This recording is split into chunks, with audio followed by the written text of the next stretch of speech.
Today we are going to talk about my best favourite books of 2024. 2024 was actually a really good reading year. I went into some reading slumps, there were some ups and downs with my reading, but I managed to read, I think, 10 5-star books, which is just unheard of for me. I never rate books that highly, that consistently, and I don't know if I've just been in a better mood this year and more generous with my reading and ratings, but I do genuinely think I've read some really incredible books and I want to share them with you today. This year I am including my 4.5-star reads and my 5-star reads in this video. I'm pointing to them, but you obviously can't see them yet on camera. I have 2 honourable mentions. I have also tried to rank all of these books from least favourite to absolute favourite, but obviously these are all 4.5 and 5-star reads, so these books are all incredible. So if you come to my channel for recommendations, I would recommend you pick up one of these books, any of them, because they are all incredible for different reasons. So starting off, I want to tell you about my honourable mentions. These are only honourable because I don't actually own them yet, and I haven't been able to slip them in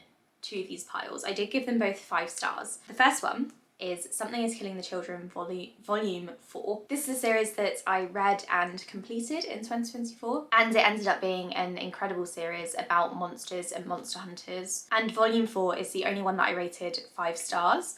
I've rated all of the others 4 and 4.5 stars, I think. Actually no, because there aren't any more in this video. So I must have rated all of the others 4 stars.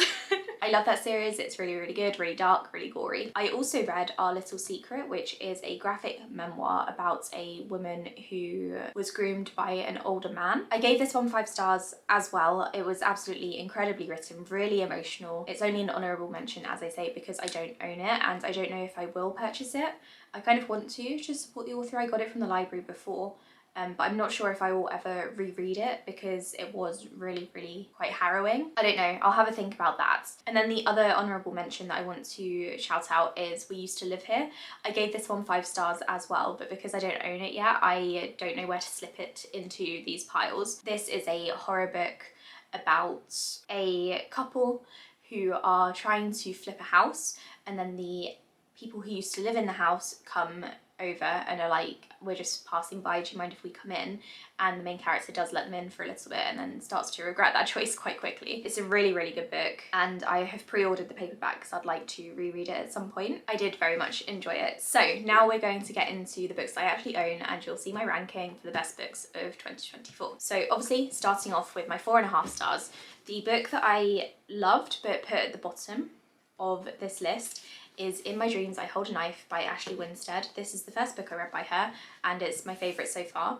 This is an adult thriller book about a group of adults who were in college together, and when they were in college someone in their group died, and now they're all getting together for a college reunion and the secrets start coming out, and it's told in 2 timelines, so you get the flashbacks of the lead up to the murder and you also have the present day where they're trying to discuss what happened.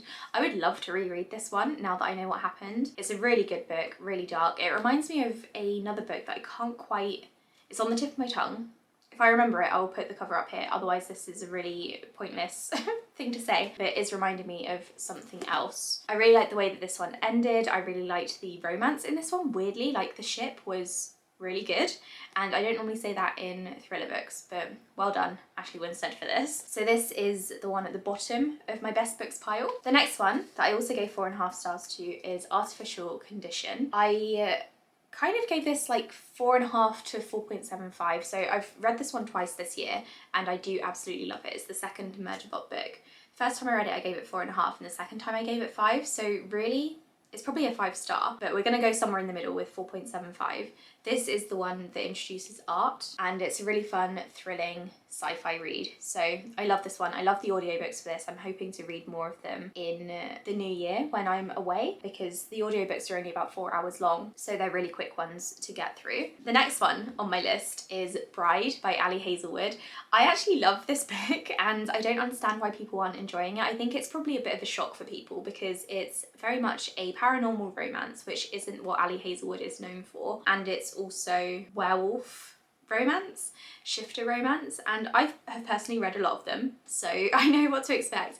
I think people were very thrown off by the smut in this one, and some people quite enjoyed being introduced to the knotting, others not so much. Because I already knew all of that, and because back in the day all I used to read was shifter romances, urban fantasy, paranormal romances, this was right up my street, and this might actually be my favourite Ali Hazelwood book, and I think she's writing a sequel, which is very exciting. I would really like to reread this one actually because I had a lot of fun with it. It's basically a bit of a mystery book mixed with the paranormal romance. So the main character is trying to find her best friend who has disappeared on her, and she's also in an arranged marriage to the leader of the werewolf pack. Because she herself is a vampire, she is forced to marry the head werewolf guy for like an alliance and to keep the peace. And it turns out well for her, I have to say. I really enjoyed this, and I don't understand why people aren't liking it. I'm trying to understand, and I've got some theories, but I just don't get it. So yeah, I love this. And then my last 4.5 to 4.75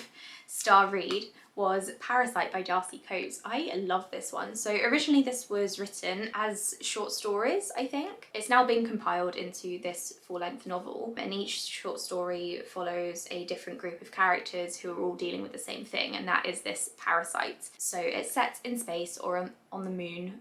Not our moon, but it's on a moon. And in the very first story, you learn that there is some sort of parasitic alien that can take over people's bodies. It's super creepy, and as the book goes on, you sort of jump from space station to space station, or each different moon or planet, wherever the characters are, and you see how this parasite is spreading. And then in the very last story, it's a little bit longer, and you see the characters coming together, finally understanding it, and then trying to battle it.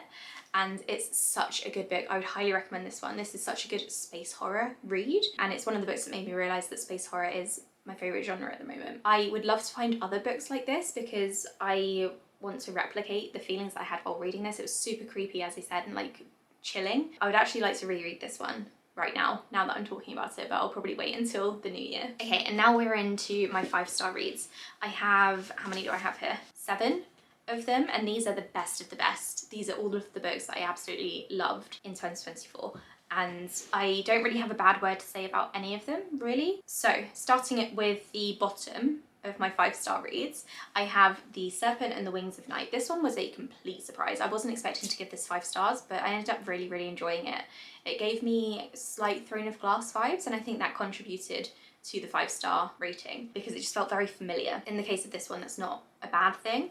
So this follows a main character called Aurea. I should really know her name by now because I've recapped it. And she is the adoptive daughter of the vampire king, and she is human. And so she always feels like she needs to prove herself among the vampires, and she can't get too close to any of them in case they try and suck her blood. And so she wants to enter these trials, which are for the goddess who created vampires. And if she wins the trial, she gets to meet the goddess and ask for a wish, and her wish is to become a vampire and to bond with like some magical bond thing to her father. I don't really understand the bond thing, I'm gonna be honest. So she enters the trials and she meets a guy who is obviously gonna be the love interest, and he is from a rival vampire house. And you start to learn more about him. I'm not gonna go into spoilers or anything, but I really liked their dynamic. I really like the best friend Misha, who is also the, I guess, the star of the next duology in the series. I love this one for the trials. I love the vampire world. It was very interesting. I love the characters. I genuinely don't have anything bad to say about this one at all. And it was a really pleasant surprise, actually. I wasn't expecting to love this one. The next one is Her Majesty's Royal Coven by Juno Dawson. This is a paranormal book set in the real world in the UK, in a very, very tiny village up in, I think it's Yorkshire, it's in the Peak District, isn't it? And it follows a coven of witches. One of them is the head of Her Majesty's Royal Coven, HMRC, which is a branch of the government for witches, basically. So she is the lead of that. All of the others have left the coven for one reason or another. One has started her own coven, the other two don't really have any interest in joining a coven, and the other is dead. So they've all got their own stuff going on. A child shows up, and this child is said to be the Antichrist and will bring about another war, because previously there's been a massive war between witches and warlocks, and it's going to be like the end of days. So the lead witch of the coven, she wants to get rid of this child by any means necessary because the child she thinks is a threat. But Neve, my favourite character, she doesn't think that. She thinks this child needs to be given a chance, and I completely agree. And so a lot of the book is them battling back and forth about good versus evil, the importance of prophecies and fates and whether it's real or not. And it's just a really sweet book in some places. It's really action-packed. The ending is really thrilling. I really enjoyed there being a sort of backstory with the Warlock War, and these women have all been through a ton of stuff before we even meet them. I thought that was really cool. It showed that they have history. Like, you're not just dropped in the middle of a story and these characters appear and then you follow their story, if that makes sense. They've actually got like a background and a history. So I really, really enjoyed this one. I love the witchcraft stuff in it and I'd highly recommend it. This next one was a complete surprise for me. I didn't think I'd give this more than a 3-star, but that was Mile High. This is a romance book by Liz Tom Ford. This is kind of a hate to love romance. The main characters are Stevie, who is a flight attendant on Xander's private plane. Xander's is part of, I think, the basketball team. Is it basketball? Hockey team. And they don't like each other at first. He seems like a real dick. But actually, as you read on, we and Stevie find out that he's actually all right. Obviously, it's a romance book, so they get together. It's really, really good. It's 600 pages, and I didn't think I'd love it, but I actually did. And I could have probably read more about them. This is the first book in a series. The rest follow different characters in each book, but I would highly recommend this. It was absolutely fantastic. I would love to reread this again and see what I think, because I love these characters so much. It was really emotional in some places and just absolutely lovely. The next one I rated 5 stars is my most recent 5-star read, I think. It was a complete surprise. I wasn't expecting to love this much. That book was A Dowry of Blood by S.T. Gibson. So this is kind of a Dracula retelling, except not really a retelling. So it follows his wife, Constanta. We think it's his first wife. It follows her and Dracula as they go around Europe being vampires. It's kind of told as though it's a letter from Constanta to Dracula, so it's in second person for most of it, but because there's so much other stuff going on, she's not always addressing like you. It's basically a tale of Constanta being in this relationship and then slowly coming to terms with it not being a great one, because obviously in the beginning she is infatuated by Dracula and he manipulates her so much into thinking that every little problem is her fault and she must obey him and do as he says, and then it's about her sort of finding a reason to break out of that. It's a really, really beautiful book. I loved it so much. I listened to it as an audiobook, and I think that is definitely the way to go because it's very well narrated.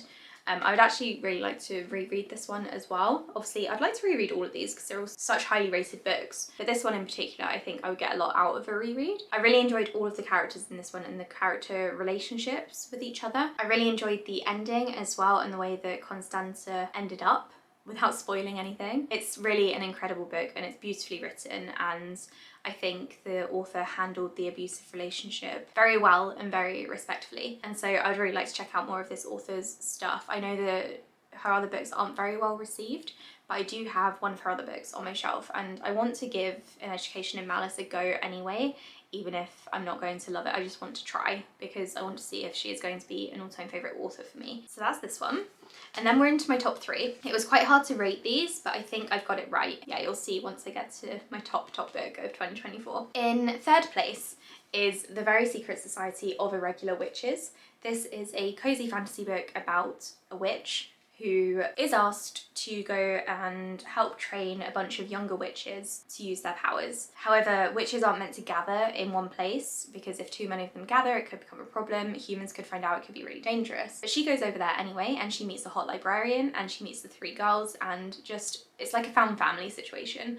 I absolutely love this, and again, I would like to reread it. This was the perfect read for a cozy autumn evening. I thought it was just absolutely lovely, and the author is bringing out another book about witches in the new year, and I hope that's just as good as this one. I'm a little bit nervous just because I've not enjoyed another book by this author. I can't remember what it was called. I don't think it says, but it was a sci-fi YA book.